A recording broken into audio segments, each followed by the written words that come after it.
Hi friends, welcome to my channel. இந்த வீடியோவில் நம்ம ஒரு சாரி பல்லு எப்படி நம்ம இப்போ உள்ள ட்ரெண்டிங்கில் நம்ம ஸ்டிச் பண்ணலான்னு தான் பார்க்க போகிறோம்.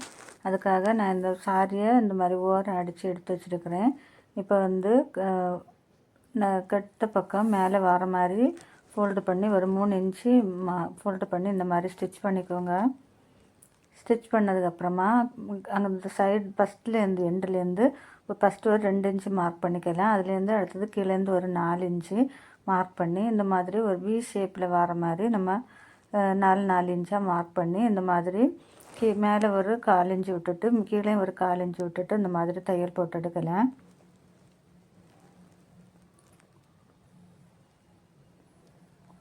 எண்டு வரைக்கும் கொண்டு போகாமல் ஒரு 1/4 இன்ச்சு அல்லது ஒரு 1/2 இன்ச்சு விட்டு நம்ம அதுக்கு மேலே நம்ம ஸ்டிச்சை நிறுத்தி ஸ்டிச் பண்ணலாம். பாருங்கள், மேலேருந்து 4, அதுக்கப்புறமா நம்ம கீழே அந்த ஸ்டிச் அந்த வி ஷேப் வருது பாருங்கள், அந்த இடத்துலேருந்து 4 அந்த மாதிரி டேப்பில் நம்ம மார்க் பண்ணிக்கலாம்.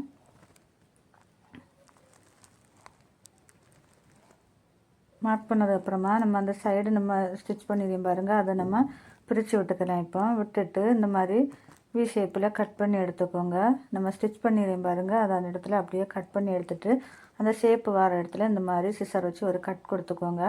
கட் கொடுத்துட்டு இந்த மாதிரி திருப்பி பின்னு வச்சு அந்த ஷேப்பு வர இடத்துல பின்னு வச்சு இந்த மாதிரி குத்திக்கோங்க. அப்போ தான் அந்த ஃபினிஷிங் நமக்கு நல்லா வரும்.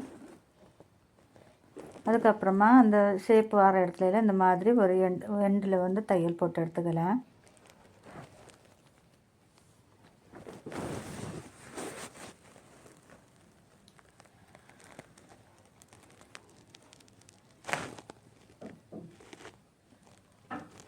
பாருங்கள், இப்போ சூப்பரான ஒரு பல்லு டிசைன், சாரி பல்லு டிசைன் நமக்கு ரெடி ஆயிடுச்சு. நீங்களும் இது மாதிரி ட்ரை பண்ணி பாருங்கள். இந்த வீடியோ பிடிச்சா ஒரு லைக் பண்ணுங்கள்.